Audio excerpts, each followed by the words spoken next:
Tip tip बरसा पानी, पानी में आग लगाई, आग लगी। अरे आ गए आप। जो like that coconut, coconut coconut ऊपर कैसे आता है ये मैं ढूंढ रहा था, इसका फिजिक्स ढूंढ रहा था। जी हाँ, तो भाई इस वीडियो में हम बात करेंगे कल के रिव्यू की। मैं हूं मंदार और आप देख रहे हैं एक्ट राइडर्स। भाई बात की जाए तो कल वहां पे सनी लियोनी घर के अंदर आई थी, प्रवेश किया था, और उसके बाद हमने दो टास्क देखे, एक एक्सेप्ट और ब्लॉक वाला और दूसरा वहां पे जो है वहां पे कोकोनट वाला। जी हाँ, तो भाई ये सारी चीजें थी और दो चार इंपॉर्टेंट चीजें भी थी जो इस वीडियो में हम बात करेंगे। तो भाई चलिए बात करते हैं। जब सनी लियोनी एंटर करती है तो पहला जो टास्क आता है वो होता है वहां पे कोकोनट टास्क। और कोकोनट टास्क में एक कोकोनट को दो लोगों के बीच में दबाकर वहां पे उसको ऊपर लाना होगा और बिना हाथ लगाए। जी हाँ, इस तरीके का वो टास्क था और सनी लियोनी ने ये सभी को कहा था। और भाई डट गए ये लोग। भाई जिस तरीके से टास्क खेल रहे थे, जितनी शिद्दत दिखा रहे थे, इतनी शिद्दत तो किसी और टास्क में कभी नहीं दिखाई इन लोगों ने। और ये टास्क का विनर बनता है वहां पे नेहा भसीन और प्रतीक सेजपाल। और इन दोनों ने जिस तरीके से ये टास्क खेला, हमें तो कोकोनट दिखाई ही नहीं दे रहा था, सिर्फ ये दोनों ही वहां पे ऊपर नीचे करते हुए, मतलब ऊपर नीचे कोकोनट करते हुए दिखाई दे रहे थे। इस तरीके का ये टास्क था। अभी टास्क के ऐसे रखते हैं भाई, हम कैसे रिव्यू करेंगे भाई इस टास्क को, किस मायने में, किस तरीके से इसको रिव्यू करना चाहिए, आप ही मुझे बताइए भाई। तो भाई ये जो कुछ भी टास्क था ये OTT यानी कि ओवर द टॉप टास्क था, और ओवर द टॉप टास्क का विनर हुआ वहां पे प्रतीक सेजपाल और नेहा भसीन। अब भाई इनके जोड़ी की अगर बात की जाए तो भाई ये तहलका मचा रही है और इनकी अंडरस्टैंडिंग तो बहुत अच्छी हो रही है। एक वीकेंड के वार में तो प्रतीक सेजपाल ने ये तक कह दिया था कि मुझे नेहा भसीन की आंखों में मेरी माँ की आंखें नजर आती है। और बहुत सारे लोगों में यही डायलॉग वहां पे प्रतीक सेजपाल मारते। भाई ये सुन के ना मुझे DDLJ वाला वो डायलॉग याद आता है। जी हाँ, जहां पे शाहरुख खान कहते कि मुझे ना तुम्हारी आंखें देख के मेरी दादी माँ की आंखों की याद आती है। इस तरीके का कुछ डायलॉग था वो। और ऐसा लगा कि भाई ये जो एक पैंतरा है पुराना, वो वहाँ पे लड़कियों पे फेंक रहे। जी हाँ, तो चलो ठीक है, जोड़ी तो अच्छी जा रही है, लेकिन भाई प्रतीक के फैंस को तो नेहा बिल्कुल पसंद नहीं आ रही है। अब भाई उनके फैंस और वो आप देख लीजिए जो कुछ भी है। तो भाई यहाँ पे कोकोनट टास्क में इतना कुछ बात करने का कुछ है ही नहीं, तो मैं ज़्यादा बात नहीं करूँगा क्योंकि कोकोनट तो मेरा ऊपर आया ही नहीं। जी हाँ, अब भाई बात करते हैं दूसरे टास्क में यानी कि एक्सेप्ट और ब्लॉक के टास्क में। जी हाँ, तो भाई मुझे थोड़ी सी मेरी नोटबुक हाथ में लेनी पड़ेगी। तो यहाँ पे जो दूसरा फ्रेंड रिक्वेस्ट वाला टास्क था, जी हाँ फ्रेंड रिक्वेस्ट वाला टास्क, तो यहाँ पे बहुत सारे लोगों ने वहाँ पे किसी को एक्सेप्ट किया और किसी को ब्लॉक किया। अब ब्लॉक जिनको किया इनमें 3 नाम बिल्कुल भी नहीं थे। जी हाँ, ब्लॉक में यानी कि मिलिंद गाबा को किसी ने भी ब्लॉक नहीं किया, निशांत भट्ट और मूस जटाना को किसी ने भी ब्लॉक नहीं किया। भाई जब से वहाँ पे बिग बॉस ने कहा है कि लोगों का सपोर्ट निशांत और मूस को मिल रहा है, तब से भाई घर वाला इनका अपोजिट में जा रहा ही नहीं। जी हाँ, अगर इनके अपोजिट में जाएगा तो लोगों के गुस्से का शिकार बनना पड़ेगा, तो भाई इनके अपोजिट में तो कोई जाता ही नहीं। जी हाँ, तो भाई ये सबसे फेवरेट जोड़ी घर के अंदर बनी है। फिलहाल बाहरी लोगों के लिए ये सबसे फेवरेट जोड़ी नहीं है। ये बिग बॉस ने इन पर वहां पे ठान दिया है कि यही बाहर भी सबसे ज्यादा चल रही है। जी हाँ, लेकिन मुझे पसंद है, मूस की बात की जाए तो मुझे पसंद है, लेकिन निशांत का मुझे पता नहीं कि वो रियल है या नहीं, क्योंकि निशांत और राकेश एक दूसरे को 15 साल से जान रहे हैं। और कल के शो की शुरुआत में वहां पे शमिता जब राकेश से पूछती है कि आपका इस घर में ट्रस्ट किस पे नहीं है,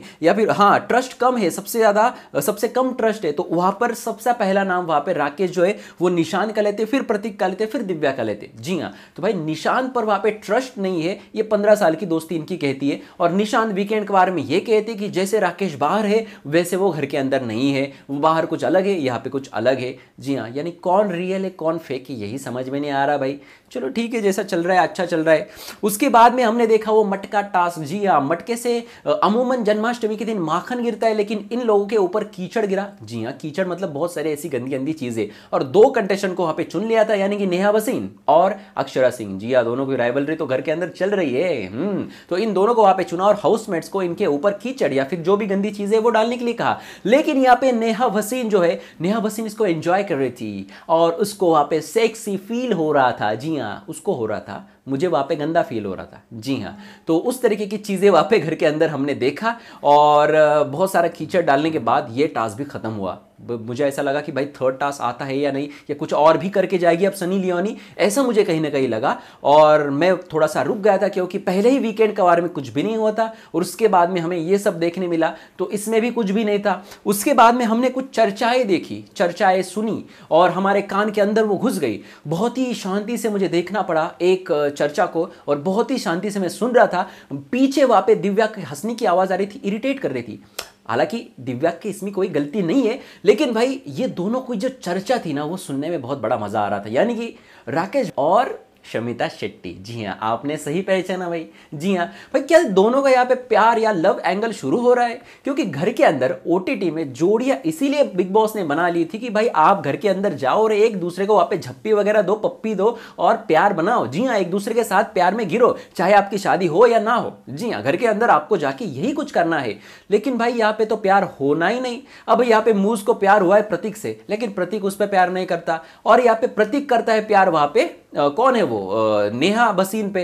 तो यहाँ पे हो गया पूरा कुछ कुछ होता है। बिग बॉस यहाँ पे हो गए अनुपम खेर, भाई कुछ कर ही नहीं सकते। तो घर के अंदर ये सारी चीजें हुई, लेकिन यहाँ पे एक दूसरा लव एंगल तैयार होने का वहाँ पे दिख रहा है, हो रहा है, और वो है वहाँ पे शमिता शेट्टी और राकेश भट्ट। जी हाँ, राकेश बापट, सॉरी। तो ये जो दोनों है वहाँ पे, तो शमिता का ये कहना है कि मैं इतने, मतलब जब राकेश नहीं थे तो उन्होंने ये कहा कि मैं ऐसे ही जज नहीं करूंगी, इस बंदे को मैंने सिर्फ घर पे देखा है, मैं घर के बाहर भी देखूंगी और फिर सोचूंगी। जी हाँ, क्योंकि इनको वहाँ पे वो कहीं ना कहीं पसंद आने लगे और राकेश बापट को भी शमिता ज़्यादा पसंद है और कभी शमिता इनसे गुस्सा होती है, राकेश इनको छोटी सी पप्पी देते हैं और इनका झगड़ा वहाँ पे सॉल्व हो जाता है। तो कहीं ना कहीं इनका अट्रैक्शन, इनकी जो सारी चीज़ें वो एक दूसरे को करीब लाती जा रही है। जी हाँ, इस तरीके से इन दोनों की सारी चीज़ें चल रही है। अब बात की जाए तो इन दोनों की बहुत ही हल्के वे में चर्चा चल रही थी। बेड पे सो रहे थे, एक दूसरे का हाथ हाथों में ले लिया था और शमिता कह रही थी, राकेश अगर आपको मेरे साइड में सोना है तो आप सो सकते हैं, लेकिन बीच में एक तकिया जरूर रखना और इस तकिए के इस साइड में, मेरे साइड में एक उंगली भी नहीं आनी चाहिए। ये सारी बातें शमिता शेट्टी हाथों में हाथ डाल के बोल रही थी। जी हाँ, तो ये प्यार भरा संभाषण हमें सुनने मिला। और इसके साथ ही अगर बात की जाए, इसके साथ बात की जाए तो राकेश बापट भी ये कह रहे थे कि मुझे आपसे कुछ कहना है, लेकिन मैं यहाँ पे नहीं कहूँगा, इन कैमरेस के सामने नहीं कहूँगा। जी हाँ, उसके बाद शमिता शेट्टी का एक और कहना था। जी हाँ, अगर आपने पूरी आपको सुनाई नहीं दिया तो मैं आपको बताना चाहूँगा। शमिता शेट्टी का ये कहना था कि काश यहाँ पर ये कैमरेज ना होते, काश यहाँ पर ये बाकी घर वाले नहीं होते। क्या करती शमिता शेट्टी जी? जी हाँ, इनके अंदर जो है प्यार के फूल खिलने लगे हैं और अब आगे जाते, आगे कुछ दिनों में हमें यानी ऑडियंस को इनकी तरफ से कुछ ना कुछ कंटेंट देखने मिल सकता है। जी हाँ, चलो जो जा रहा है, जैसा जा रहा है, अच्छा जा रहा है, ठीक जा रहा है। जी हाँ, मुझे ये ठीक लगा। चलो ठीक है। उसके बाद हमने देखा भाई दिव्या का मास्टरमाइंड, यानी कि दिव्या का एक्सपीरियंस। भाई दिव्या का एक्सपीरियंस क्यों, मैं आपको बताना चाहूंगा कि दिव्या वहां पर मिलिंद और अक्षरा को लेकर गार्डन एरिया में बैठी है और मिलिंद को वहां पे बहुत ही शांत स्वभाव से कह रही है कि मिलिंद देखो, अब आएगा कैप्टनसी टास्क, यानी बॉसमैन बॉस लेडी का टास्क। मेरा तो कनेक्शन है नहीं, तो भाई मेरा चांस ही नहीं बनता। अब हम में से कोई कैप्टन बनेगा तो वो सिर्फ आप दोनों होंगे। जी हाँ, तो आपको वहां पे कोई ना कोई वहां पे बहुमत के लिए चाहिए, तो आप जाओ और राकेश बापट और शमिता शेट्टी को अपने पास खींचो। जी हाँ, क्योंकि इनको खींचना बहुत आसान है एज कंपेयर टू प्रतीक सेजपाल और निशान भट्ट। दिव्या का यह कहना है कि निशान भट्ट टूट नहीं सकता, निशान भट्ट बिखर नहीं सकता और प्रतीक सेजपाल भी बिखर नहीं सकता, यानी कि वो अपनी दोस्ती और ये सारी चीजें जो उनके अंदर है वो वहां पे तोड़ नहीं सकते। लेकिन एक जो जोड़ी है, एक जो कनेक्शन है वहां पे टूट सकता है और वो है वहां पे राकेश बापट और शमिता शेट्टी का। जी हाँ, और इन दोनों की अगर बात की जाए, जी हाँ, इन दोनों की अगर बात की जाए तो इन्हीं को पता नहीं कि वो कौन से ग्रुप में है, अभी फिलहाल वो कौन से ग्रुप में है। यानी कि पहले दिन से अगर इनकी बात की जाए तो इन्हीं को समझ में नहीं आ रहा कि वो ये ग्रुप में या वो ग्रुप में या घर में है या नहीं। तो भाई इनको वहां पे अपने ग्रुप में लेना या अपने साइड में करना थोड़ा सा आसान रहेगा, ऐसा वहां पे कहीं ना कहीं शमिता शेट्टी दिव्या अग्रवाल का कहना था वहां पे मिलिंद गाबा को। लेकिन मिलिंद गाबा का यह कहना है कि मैं उन दोनों को नहीं करूंगा, लेकिन मैं निशान के पास जाके अपने दिल की बात कहूंगा और मूस को भी अपने पास खींचने का प्रयास करूंगा। इस तरीके की बातें वहां पे मिलिंद गाबा ने की। भाई अब देखते हैं भाई ये किस तरीके से जो ग्रुप से इसकी हलचल होगी। और एक बात वहाँ पे हुई, यानी कि अक्षरा सिंह रात को सोते समय ये कह रही थी कि मैं नेहा भसीन के साथ जो भी अंदरूनी अंदरूनी जो मुझे दुख हुआ है, दुख पहुंचा है, ये सारी चीज़ें साइड में रख के ऊपर ऊपर से उसके साथ अच्छे से बर्ताव करूंगी, ताकि उसको अपनी तरफ खींचने में मुझे मौका मिलेगा। और प्रतीक सेजपाल के साथ भी वो सारा कुछ वहाँ पे मामला जो है निपटा लेगी, ख़त्म कर देगी। जी हाँ, यानी कि अब जो है, अब इनको पता चला है कि ये सिर्फ 3 है और ऐसे कितना भी टास्क आए भाई, ये तीनों जो है वो हारने ही वाले हैं। तो कहीं ना कहीं करके वहाँ पे किसी ना किसी ग्रुप में घुसना पड़ेगा या किसी ग्रुप को वहाँ पे तोड़ना पड़ेगा।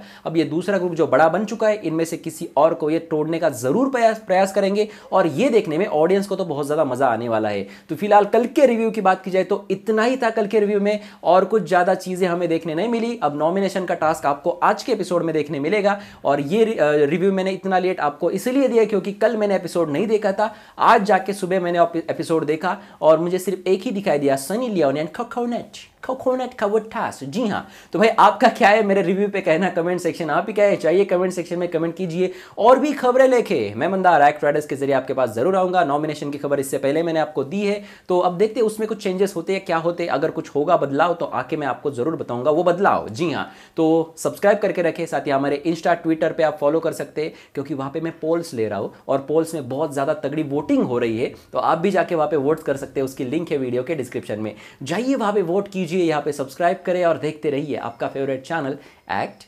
राइडर्स। धन्यवाद।